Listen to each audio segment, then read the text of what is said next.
Assertion and reason.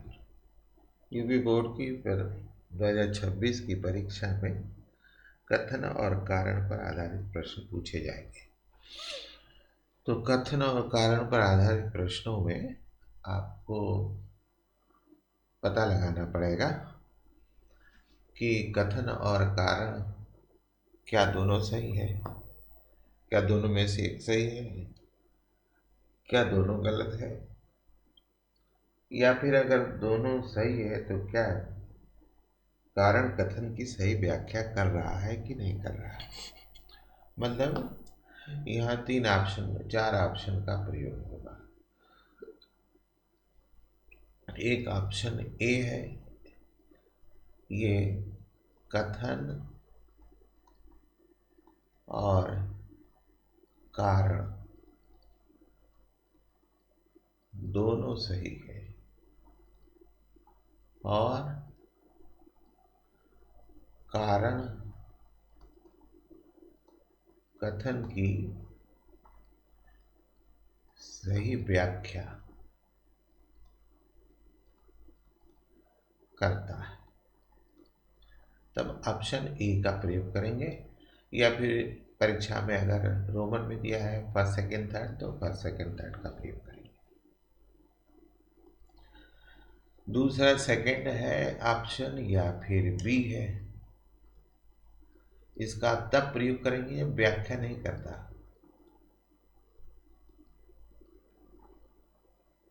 यानी दोनों कथन और कारण दोनों सही है, परंतु कारण जो है कथन की सही व्याख्या नहीं करता है, तो ऑप्शन बी है सेकंड का प्रयोग करेंगे। थर्ड या फिर सी ऑप्शन का प्रयोग, कथन सही है कारण गलत, तब सी या थर्ड का प्रयोग करेंगे। फोर्थ या फिर डी का प्रयोग तब करेंगे कथन और कारण दोनों गलत हो, तब ऑप्शन डी या 4 का प्रयोग करेंगे। यानी कथन और कारण में जब हम उत्तर में जाएंगे तो यदि कथन और कारण दोनों सही है और कारण कथन की सही व्याख्या कर रहा है, तब ऑप्शन ए या फर्स्ट रोमन में फर्स्ट का प्रयोग करेंगे, जैसा भी प्रश्न पेपर में क्वेश्चन पेपर में निर्देश दिया होगा। लेकिन यदि कथन और कारण दोनों सही है, कारण कथन की सही व्याख्या नहीं करता है, तब ऑप्शन बी का प्रयोग होगा। कथन सही है लेकिन कारण गलत है, तब ऑप्शन सी का प्रयोग होगा। और दोनों गलत है, कथन और कारण दोनों गलत है, तो ऑप्शन डी का प्रयोग करें। हम पहले असर्शन में आ रहे, इसमें दिया गया है Mn परमाणु आयनन की क्रिया में पहले Ns इलेक्ट्रॉन त्यागता है, N-1 D बाद में त्यागता है। तो हमको इसको पहले चेक करना पड़ेगा कि ये बात सही लिखी गई है या गलत लिखी गई है। तो Mn का परमाणु क्रमांक इलेक्ट्रॉनिक विन्यास लेंगे तो Mn का परमाणु क्रमांक 25 होता है। इसका इलेक्ट्रॉनिक विन्यास लिखेंगे तो 1s2 2s2p6 3s2p6 4s2 3d5 होता है, 4s2 3d5। अब इसमें ये कहा गया कि जब इसका आयन बनेगा तो 4s का इलेक्ट्रॉन पहले त्यागा जाएगा, 3d का इलेक्ट्रॉन बाद में त्यागा जाएगा। इसका मतलब ये है कि इलेक्ट्रॉन त्यागने के लिए हमको नाभिक के आकर्षण बल के विरुद्ध कार्य करना पड़ेगा। यदि नाभिक का आकर्षण बल कम है 4s पर, तो 4s इलेक्ट्रॉन पहले त्यागा जाएगा, और d पर नाभिक का आकर्षण बल कम है तो पहले d 3d त्यागा जाएगा। लेकिन Mn में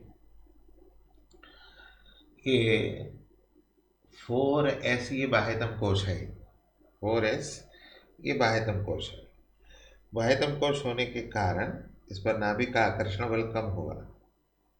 नाभिक के आकर्षण बल कम होने के कारण 4s इलेक्ट्रॉन पहले त्यागे जाएंगे। यानी 4s पर नाभिक का आकर्षण बल अधिक है, नाभिक का आकर्षण बल कम है, ये नाभिक हुआ, ये पहली कक्षा, ये दूसरी कक्षा, ये तीसरी कक्षा, चौथी कक्षा। ये चौथी है 4s2 और ये तीसरी है 3d5। तो नाभिक से चौथी कक्षा के बीच की दूरी अधिक है तीसरी कक्षा के बीच की दूरी से की तुलना में। इसलिए 4s पर नाभिक के धनावेश के कारण आकर्षण बल कम होगा।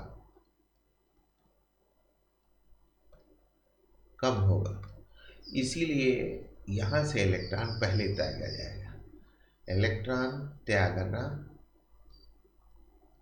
पहले होगा, ये है। तो इसका मतलब कथन जो है सही है, कथन सही है। ये एक बात क्लियर हो गई। अब हम आएंगे रीजन पर। रीजन में ये कहा गया कि नाभिक के प्रभावी धनावेश के कारण ns पर आकर्षण बल n-1d के सापेक्ष कम होता है। बात सही है, वही चीज हमने यहाँ निकाला है, तो कारण भी सही है और व्याख्या भी हो रही है।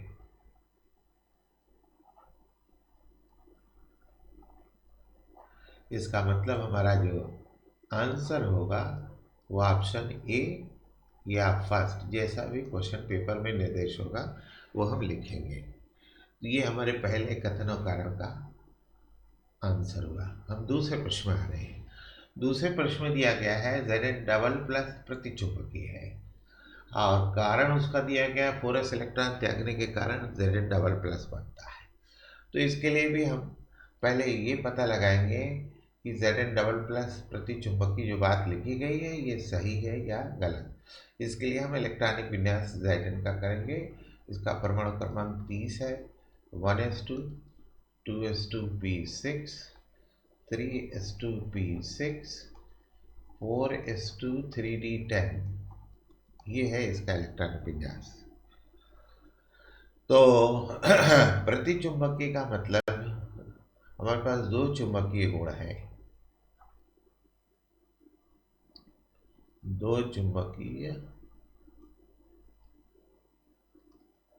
गुण है। एक चुंबकीय गुण जो है वो प्रतिचुंबकीय है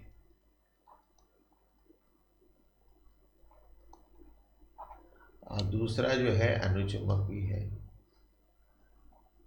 अनुचुंबकीय तब होगा जब इलेक्ट्रॉन अयुग्मित होंगे, डी में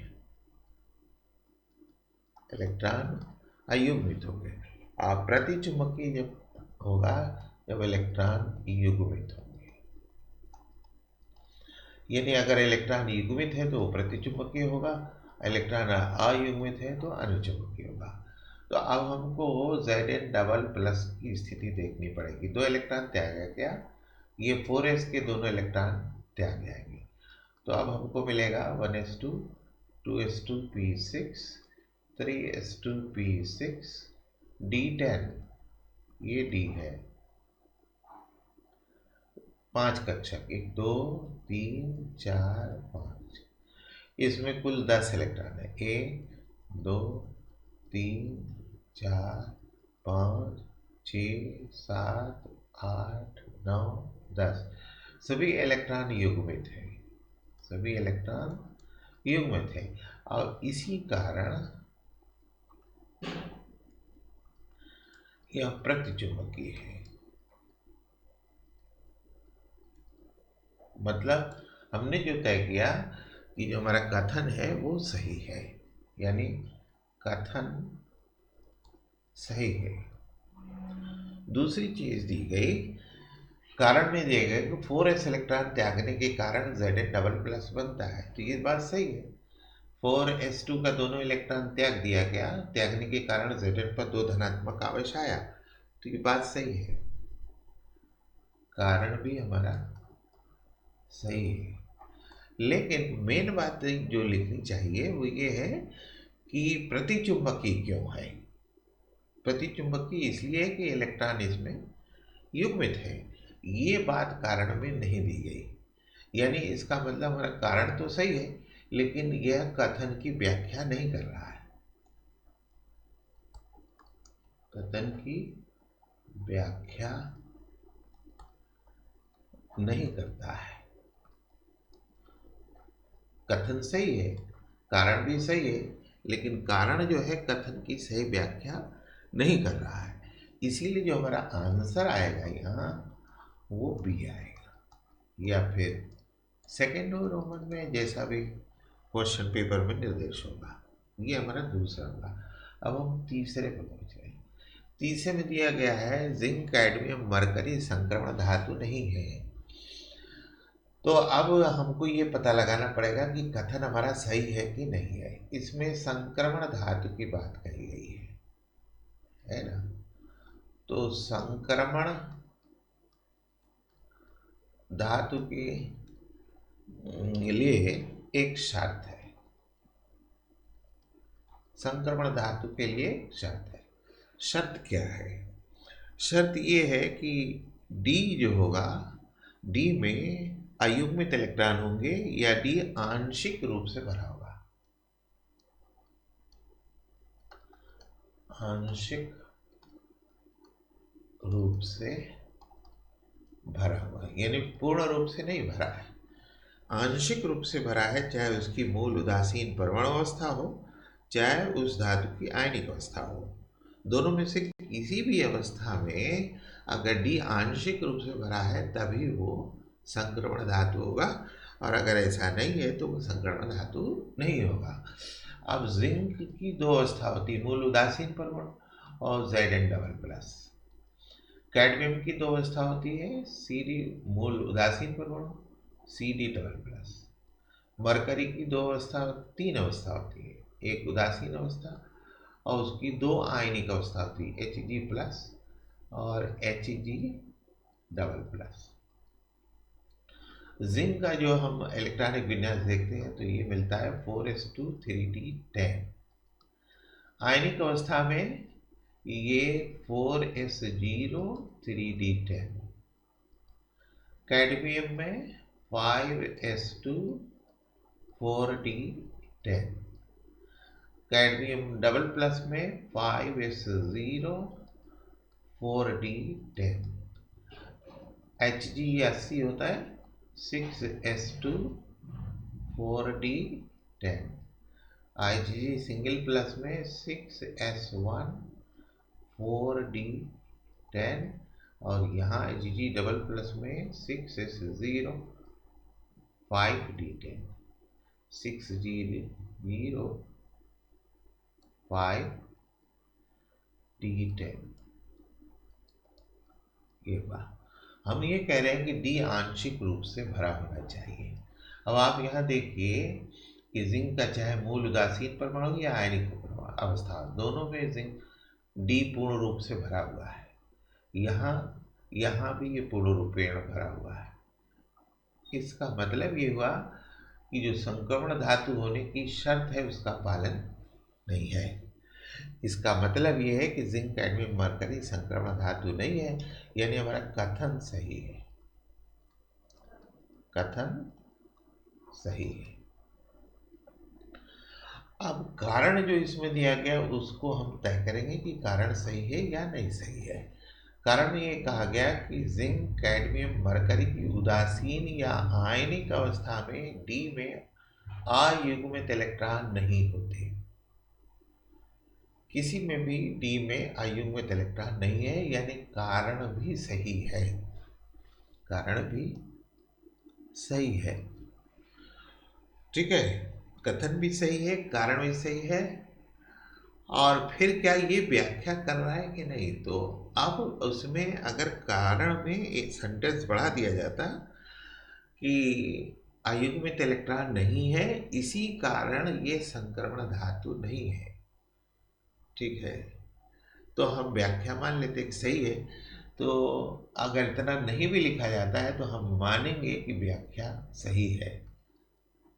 व्याख्या सही है, इसका मतलब फिर हमारा आंसर जो होगा वो ए होगा या फिर फर्स्ट होगा। यानी कथन भी सही है, कारण भी सही है, और कथन जो है, कारण जो है वो कथन की सही व्याख्या कर रहा है। अब हम अगले में जाएंगे, ये हमारा लास्ट है इसमें यह कहा गया कि Mn की का तृतीय आयनन विभव बहुत अधिक है। आयनन विभव का मतलब क्या है? ठीक है, यानी संयोजी कोश से इलेक्ट्रॉन निकालने के लिए आवश्यक ऊर्जा, संयोजी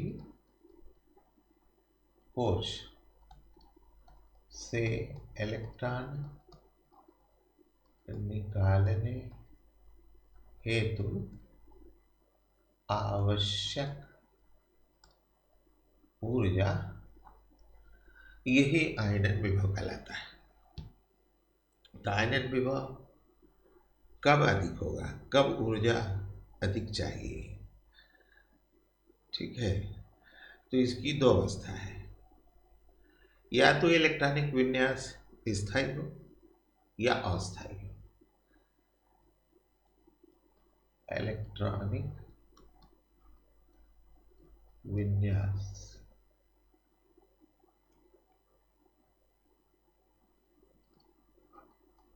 स्थायी है तो आयनन विभव अधिक होगा, अस्थायी है